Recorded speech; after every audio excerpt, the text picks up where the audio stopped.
de novo. Ei, gente, bom dia. É muita cara de pau aparecer aqui com o cabelo todo pro alto. Mas a questão é que eu tô me arrumando e queria trocar uma ideia com vocês. O que acontece? Trabalho no cemitério, né? Fazer aí uns 2 meses já. E... deixa eu ver mais pra trás se aparecer meu rosto. E quando eu entrei nesse cemitério, eu entrei mesmo porque a remuneração era melhor, era uma outra área do meu curso, eu queria treinar uma nova coisa. Enfim, eu tinha questões práticas que me levassem a escolher trocar de um estágio que eu estava na área da educação por um estágio na área do arquivo. Inclusive, muita gente tem essa dúvida. O que é que eu faço no cemitério? Então, toda vez que tem um falecimento, um sepultamento ali, isso gera um arquivo, onde aquela pessoa foi enterrada. Normalmente, isso também vai gerar qual o nome, idade, raça, causa da morte, isso nos mais recentes, que como a gente mexe com arquivo desde 1900 e bolinha, alguns mais antigos não tem todas essas informações. Mas a gente tem, o ideal é que se preencha tudo isso para realmente ter um controle de arquivos ali municipal. Eu trabalho para o município. Enfim, meu papel então é mexer com esses arquivos. Antes, esses arquivos eram todos manuais. Obviamente, como eu disse, desde 1900 e pouquinho, não tinha acesso a computador como tem hoje. Na verdade, eu não sei muito bem o ano que o computador foi criado, mas eu acredito que no início ali do arquivo nem tinha computador. E a gente sabe que ele só se popularizou, se tornou acessível aí 1990, 2000 pra cá. E mesmo assim era um acessível que assim, eu acho que depois de 2010 todo mundo teve um computador em casa. Antes disso era mais restrito. Era bem caro, era bem complicado ter acesso à internet. Enfim, por que eu tô dizendo isso? Hoje meu papel é pegar todos esses arquivos físicos lá, que são fichinhas com cada sepultura, tudo certinho, e passar isso para um sistema. Isso tem que ser digitalizado, para que seja possível buscas por nome, para saber o que está acontecendo em cada sepultura, se a sepultura está cheia, se não está, várias questões que essas informações são úteis, já são utilizadas de forma do papel, e a gente está digitalizando isso para modernizar e agilizar esse processo, vamos colocar assim. É um trabalho muito repetitivo, bastante cansativo. Apesar dele ser um trabalho repetitivo, você pode pensar, então é fácil, só você digitar os nomes e tal. Eu, pelo menos, acho que exige uma extrema atenção, porque você está mexendo com a família das pessoas, né? As pessoas que estão enterradas, eles são família de alguém. Eu já me deparei com o nome até de familiar meu ali dentro. Então tem um peso muito grande ali no processo. E além disso, se eu coloco lá o nome com uma letra errada e depois um familiar vem buscar por aquela pessoa, muito provavelmente não vai encontrar. Por um acento, por uma letra que está errado, era com Y, eu coloquei com I. Então eu presto assim, uma atenção que chega na dor de cabeça, porque eu não quero errar nada. Até os mais antigos lá, que tem cento e não sei quantos anos do falecimento, que já foi exumado, né, que é retirado ali a ossada, já tem 105, 110 anos que isso aconteceu, eu ainda tento manter essa atenção plena, porque eu acho que se a intenção é que aquilo se torne um arquivo que possibilite tanto aos funcionários do cemitério quanto aos parentes, né, ter acesso a qual a movimentação de cada uma daquelas pessoas que estão ali na guarda do município, no cemitério, eu acho importante que isso seja feito com muita responsabilidade.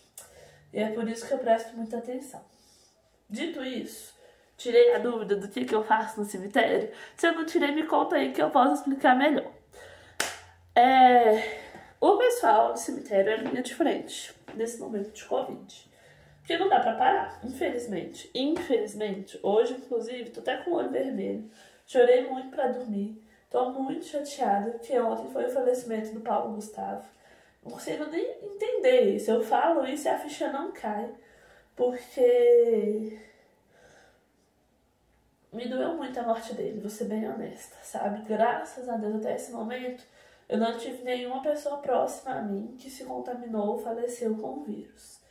Graças a Deus, sabe? É a hora que eu sou até religiosa. Não precisei passar por essa situação.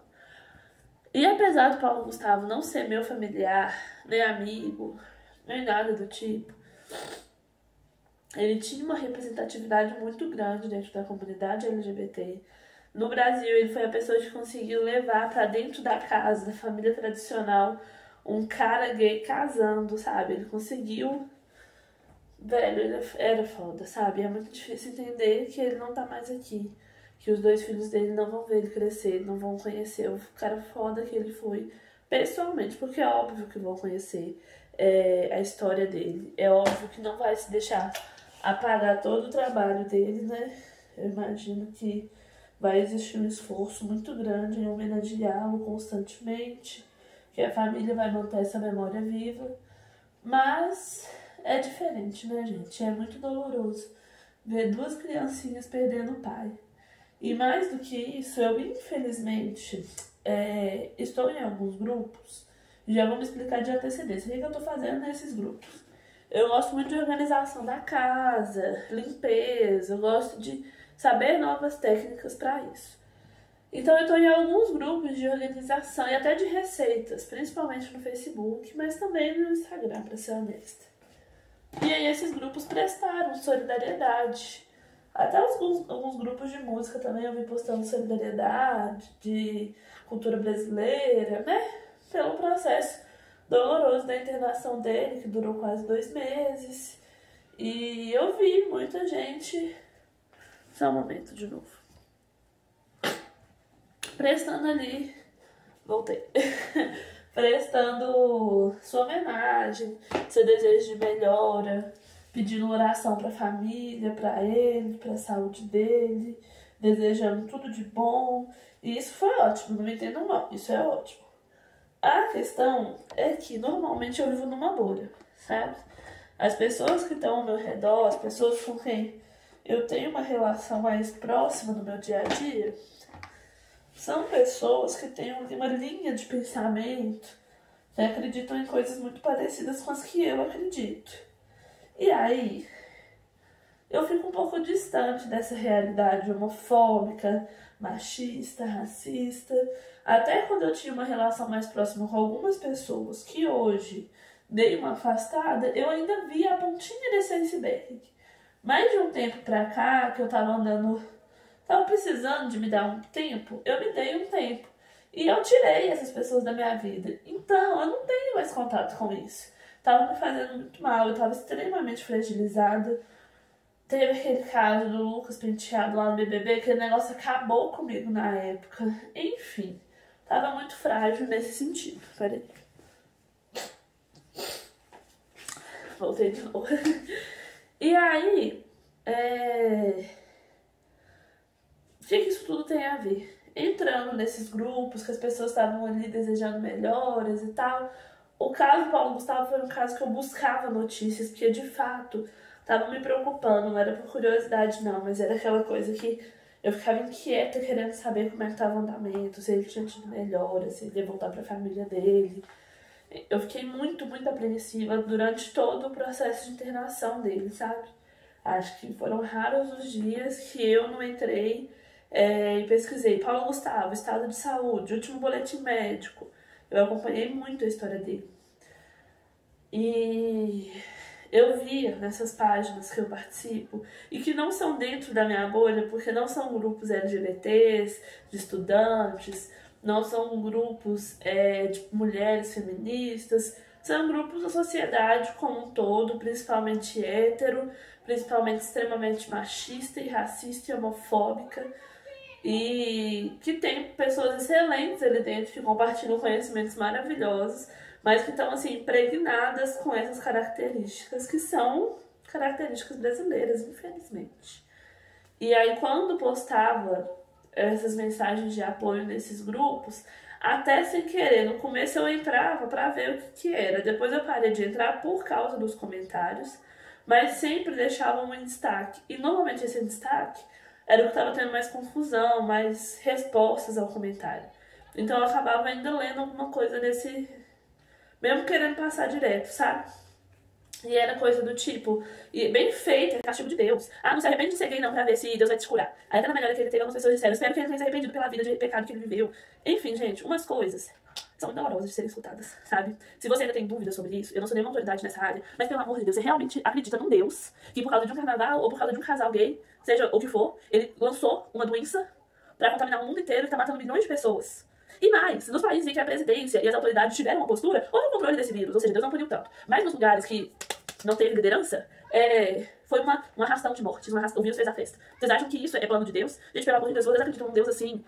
Saiam de perto de mim, se afastem de mim, tá bom? Eu não consigo acreditar nisso. Que você adora um Deus, que você agradece pela sua vida a alguém tão vingativo e mesquinho, que faz pirraça. Ai, fez um teatrinho de Jesus e o diabo, vou matar todo mundo. Ô, gente, eu entendo que o Deus do Velho Testamento tinha esse quê de vingança. Tô falando agora da cultura religiosa cristã. Tinha muito isso no Velho Testamento. Mas é com o nascimento de Jesus que diz, não é? Isso que o véu se rasgou e tudo se fez novo e não sei o que, blá blá blá. Então, se vocês acham que aquele Deus do Velho Testamento ainda existe, acho melhor vocês começarem a rever a vida de vocês, que vocês estão fudidos. Não vou nem voltar a palavra. Agora, se vocês acreditam no Velho Testamento, no Deus, no Novo, desculpa, no Deus que é amor, que é justiça, me explica de onde vocês tiraram que é culpa do carnaval e da homossexualidade essa doença, sabe? A única doença que é culpa da sociedade é a homofobia, tá bom? Tá bom? Covid não é culpa da sociedade, por mais que eu queira acreditar. Inclusive, a gente só tá tomando tanto aqui, ó, pra dentro do Brasil, porque a gente não tem uma autoridade decente nesse país. Que se tivesse, eram outros 500. Enfim, já falei mais do que devia. Tudo isso pra dizer que estou aqui me arrumando, ficando bem menina, bem garota, uma quarta-feira, inclusive. A garota, o look dela. E aí, por isso eu escolhi vestir rosa e eu estou indo me tomar a primeira dose da vacina. Porque os cemitérios não puderam fechar durante a pandemia. O que é uma pena, o que significa que as mortes não pararam. Muito pelo contrário, só aumentaram. Então, foi necessário, né, foi necessário vacinar a gente que tá ali no cemitério. Tô com a cara bem acabada, porque eu estou muito triste. Sofri muito essa noite com o falecimento do Paulo Gustavo. Expresso aqui meus maiores sentimentos pra família dele. Eu não tô dizendo que eles vão ver isso. Deve estar um barulhão de obra, mas eu vou finalizar que eu tô indo tomar essa vacina logo. Deve estar um barulho de obra, me desculpem, mas assim, eu não acho que a família dele vai ver isso, mas eu quero deixar isso registrado, que essa família não merecia passar por isso, que o Paulo Gustavo foi internado depois que já tinha vacina no Brasil, depois que em outros países a faixa etária dele já estava vacinada, entendeu? A morte dele pra mim foi por negligência. Foi por falta de gestão pública, por falta de um ministro decente da saúde, por falta de um presidente que se importe com a população. E é muito doloroso ver uma pessoa tão maravilhosa que representa e conseguiu trazer pra gente talvez um pouquinho de tudo isso que tá acontecendo. Porque a verdade é que morre gente, vai virando só número. E quando a gente vê uma personalidade, uma pessoa que a gente consegue se identificar com ela, passando pela mesma coisa que tá todo mundo aí passando e acabando falecendo, parece que torna mais real as coisas, sabe? Eu nem me arrependo de não ter sofrido tanto por todas as mortes, porque eu não teria condições, eu não tenho corpo que aguente tanta dor, mas foi um baque, sabe? E honestamente, se você é fã do Paulo Gustavo, se você gosta dele, se você tinha carinho por ele, se você riu em algum filme dele, se identificou com a família dele, com a mãe dele, com toda aquela história, fique em casa, faz quarentena certinho, tá bom? Vamos evitar que outras famílias percam pessoas. E talvez possa ser a sua família, podem perder você. E é muito doloroso tudo isso, sabendo que já tem uma solução, que não vai curar, não vai imunizar, a gente tem que ter noção disso. A vacina não sara ninguém, não cura, mas a vacina reduz o número de pessoas que vão morrer, sabe? E isso é muito importante. Enfim, por hoje é só. Já falei até demais. Tô indo ali me vacinar. Tento colocar alguma fotinha aqui até o final do vídeo. Falei. Não sei se fez nem sentido. Qualquer coisa eu regravo, tá bom? Mas é isso. Um grande abraço. Se cuidem. E vacina pra todo mundo. Viva o SUS. E vamos torcer por dias melhores, presidentes mais conscientes. E vamos aprender a votar, tá bom? Votamos tão bem nesse BBB. E o que vocês acham de levar isso adiante? Só uma ideia. Um beijo.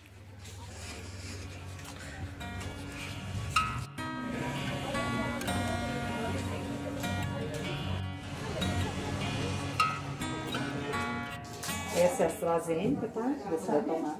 Sim. Tá bom?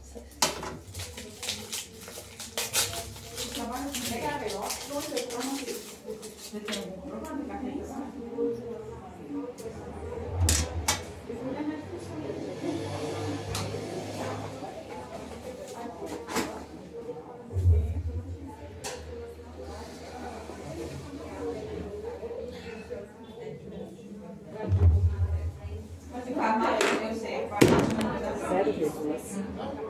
Tá? Quer continuar? A gente tá meio ml, quer fazer com o braço.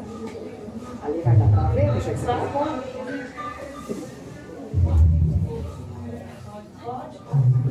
Eu acho bem braço, olha.